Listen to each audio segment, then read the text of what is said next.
অসমৰ প্ৰত্যেকগৰাকী দুখীয়াসকললৈ দিবলৈ লৈছো ডাঙৰ খবৰ। যিসকল দুখীয়া মানুহে ভিডিঅ'টোত ক্লিক কৰিছে অনুগ্ৰহ কৰি ভিডিঅ'টো স্কিপ নকৰি প্ৰথমৰ পৰা শেষলৈ চাই থাকিব, কিয়নো অসম চৰকাৰে অৰুণোদয় আঁচনিলৈ কৰিছে এখন বৃহৎ ঘোষণা। তো যিসকল মানুহে এতিয়ালৈকে অৰুণোদয় আঁচনি পোৱা নাই সেইসকল মানুহে ভিডিঅ'টোত ক্লিক কৰিছে যদি অনুগ্ৰহ কৰি ভিডিঅ'টো স্কিপ নকৰি প্ৰথমৰ পৰা শেষলৈ চাই থাকিব, কিয়নো অসম চৰকাৰে অৰুণোদয় আঁচনিলৈ কি ঘোষণা কৰিছে এইটো ভিডিঅ'ৰ মাজত আপোনালোকে বিস্তাৰিত জানিব পাৰিব। গতিকে আপোনালোকে ভিডিঅ'টো স্কিপ নকৰি প্ৰথমৰ পৰা শেষলৈ চাই থাকিব আৰু মোৰ চেনেলত নতুন হ'লে প্লিজ চেনেলটো ছাবস্ক্ৰাইব কৰি মোৰ লগত থাকিব আৰু ভিডিঅ'টো শ্বেয়াৰ কৰি আপোনালোকৰ বন্ধুবৰ্গকো চোৱাৰ কাৰণে সুযোগ প্ৰদান কৰিব। তো বলক ভিডিঅ'টো আৰম্ভ কৰি এই বিষয়ত আমি বিস্তাৰিত জানি লওঁ।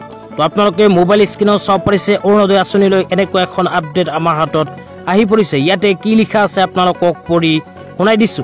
ইয়াতে লিখা আছে Orunodoi 2.0 expands its reach to transgender দিব্যাংগজন and individuals with various health conditions with raise 3,800 crore allocation। তো অসম চৰকাৰে কিন্তু নতুনকৈ অৰুণোদয় আঁচনিত হিতাধিকাৰী অন্তৰ্ভুক্ত কৰিব। ইয়াৰ কাৰণে 3,800 কোটি টকা নতুনকৈ এলোকেশ্যন দিছে, নতুনকৈ কিন্তু ঘোষণা কৰিছে। তাৰপিছত আপোনালোকে মোবাইল স্ক্ৰীনত চাব পাৰিছে এনেকুৱা আৰু এখন আপডেট প্ৰদান কৰিছে। ইয়াতে কি লিখা আছে পঢ়ি শুনাই দিছো। ইয়াতে লিখা আছে ৰাজ্যত অৰুণোদয়ৰ নতুন পৰিধি, অৰুণোদয় 2.0 মুঠ আবণ্টন 3,800 কোটি টকা। তাৰপিছত আৰু লিখা আছে আঁচনিৰ লাভালাভ মহিলাৰ উপৰিও তৃতীয় লিংগ আৰু দিব্যাংগজন ব্যক্তিৰ বাবেও সম্প্ৰসাৰণ। ইয়াত 52 অৱস্থা বা চেৰিবেল পালচি, থেলেচেমিয়া, হেম'ফিলিয়া, কুষ্ঠ ৰোগ বা অটিজিম স্পেক্ট্ৰাম বিকাৰৰ দৰে স্থিতিত ভুগি থকা ব্যক্তি থকা পৰিয়ালসমূহ অন্তৰ্ভুক্ত থাকিব। এই আঁচনিৰ অধীনত 2.5 লাখ অতিৰিক্ত হিতাধিকাৰীক অন্তৰ্ভুক্তিৰ জৰিয়তে ৰাজ্যত 30 লাখতকৈ অধিক পৰিয়াললৈ অৰুণোদয় মুঠ সম্প্ৰসাৰণ।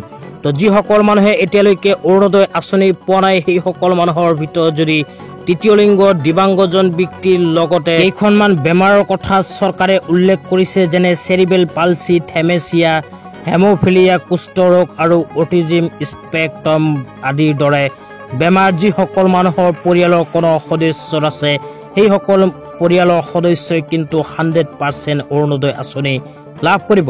লগতে অসমত 2,50,000 নতুনকৈ অৰুণোদয় আঁচনি প্ৰদান কৰিব।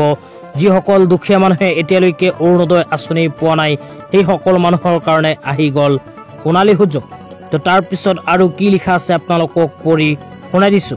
তাৰপিছত লিখা আছে চৰকাৰী ৰাষ্ট্ৰীয় খাদ্য সুৰক্ষা আইনৰ অধীনত অৰুণোদয় পৰিয়ালৰ সংক্ষিপ্ততা প্ৰদানৰ প্ৰচেষ্টা আৰম্ভণিতে পাইলট হিচাপে গ্ৰহণ কৰিব।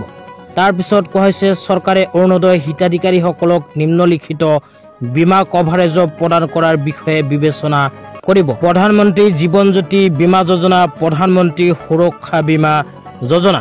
তো যিসকল মানুহৰ নাম অৰুণোদয় আঁচনিত অন্তৰ্ভুক্ত হৈ আছে সেইসকল মানুহক কিন্তু অসম চৰকাৰে প্ৰধানমন্ত্ৰী জীৱন জ্যোতি বীমা যোজনা আৰু প্ৰধানমন্ত্ৰী সুৰক্ষা বীমা যোজনাত অন্তৰ্ভুক্ত কৰিব বুলি ইয়াতে ঘোষণা কৰিছে। তো যিসকল মানুহে এতিয়ালৈকে অৰুণোদয় আঁচনি পোৱা নাই সেইসকল মানুহে ভিডিঅ'টো চাই আছে যদি অনুগ্ৰহ কৰি ভিডিঅ'টোৰ কমেণ্ট বক্সত কমেণ্ট কৰি জনাই দিব। ইয়াৰ নেক্সট ভিডিঅ'ত আপোনালোকক আবেদন প্ৰচেছ সম্পৰ্কে জনাই দিবলৈ চেষ্টা কৰিম। তো আজি ইমানেই। ভিডিঅ'টো চাই কেনে পালে নিশ্চয় কমেণ্ট বক্সত কমেণ্ট কৰি জনাই দিব আৰু চেনেলটো ছাবস্ক্ৰাইব কৰি মোৰ লগত থাকিব। তো ধন্যবাদ।